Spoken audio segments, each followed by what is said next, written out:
कविता सुनने वाले लोग बैठे हुए, अद्भुत अद्भुत आप कविता सुन रहे हैं साहब, धन्य है, धन्य। ये क्या बात कर रहे हैं आप साहब, इतने बढ़िया कविता आप लोग सुन रहे हैं, एक एक पंक्ति पे आप दाद दे रहे हैं। मैं 2 साल के संक्रमण काल एक सूक्ष्म जीवाणु ने सृष्टि की गति को रोक दिया था, और भगवान से, श्री हरि नारायण से इससे बड़ी और हम क्या प्रार्थना और धन्यवाद दे सकते हैं कि इतनी बड़ी कोरोना काल के बाद आप लोग सामने बैठे हैं और हम लोग सुना रहे हैं। बस यही भगवान का बहुत बहुत धन्यवाद। वाह। सारे लोग, हालांकि मैं ऐसी कोई बातें नहीं हुई, ये तो सामान्य बात है। जो लोग बड़े लोग होते हैं वो कोई बड़ा ही काम करते हैं, छोटा काम करते नहीं। कई बार क्या होता है कि भाई साहब बड़े लोगों से भी गलती हो जाती है।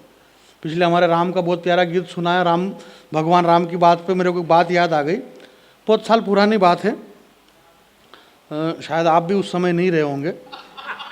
अध्यक्ष महोदय बैठे हुए नहीं, वो कहते कि मैं तो था, क्योंकि मैं 17 लाख साल पहले की बात कर रहा हूँ। तो जब हनुमान जी लंका में गए, तो हनुमान जी लंका में जा रहे थे, 2 मिनट मेरी बात ध्यान से सुनिएगा।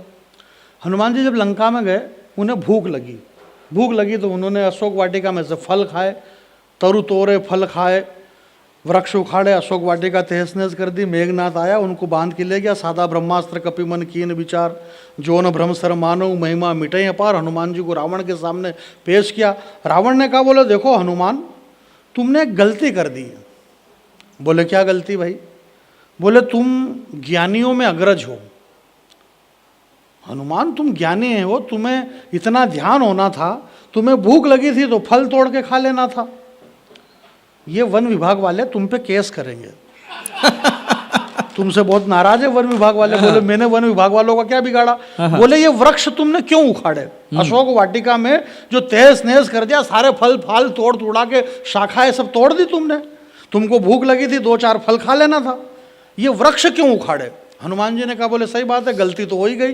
तो हनुमान जी ने जो बात कही साहब, बहुत अच्छी बात है। बात मुझे इसलिए याद आ गई कि जयपुर के एक पत्रकार सम्मेलन में न्यू जर्सी से आई एक अखबार के पत्रकार ने कहा कि इस देश के अंदर, हिंदुस्तान में सबसे असुरक्षित है नारी। नारी यहाँ पे सुरक्षित है भारत के अंदर।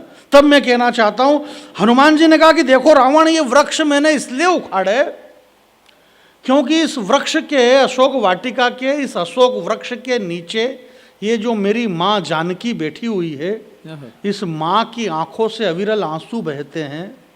ये इस अशोक वृक्ष के नीचे बैठी हुई है। ये जानकी इस धरती से पैदा हुई है, ये वैदेही, ये धरती की पुत्री है, ये धरती की बेटी है।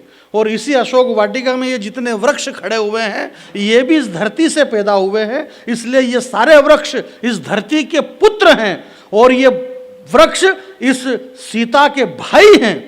और अगर एक बहन अविरल आंसू बहाती है और भाई अगर डीठ बन के खड़े रहे, उन्हें जिंदा रहने का कोई अधिकार नहीं। मैंने सारे वृक्ष खत्म कर दिए।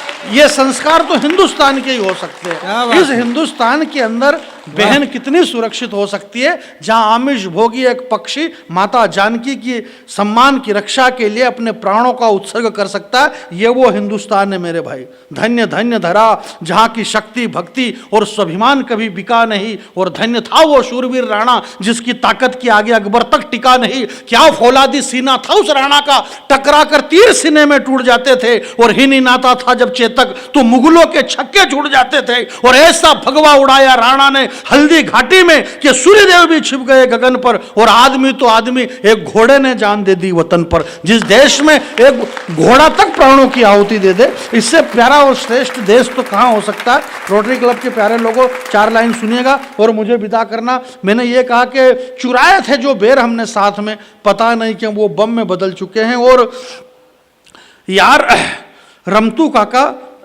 चुराए थे जो बेर हमने साथ में, यार कैसे भूले वो जो साथ साथ में नदी पर जाकर के नहाना, खुशियों के वो दिन भी देखे थे जब चोरी से अमरूद मैंने तुम्हारी तरफ फेंके थे।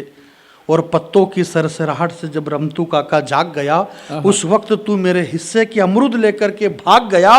वो दिन गए, वो रातें गई, वो बातें गई, और पता नहीं अब आ गया है तू किसकी बातों में।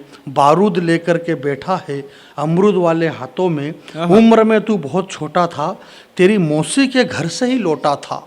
और अकस्मात जब बीमार पड़ा तो छूट गए तेरे हाथों के गिल्ली डंडे, वो उछलना कूदना, वो हथकंडे। तब मेरे दादाजी ने डाले थे तेरे गले में ताबीज और गंडे।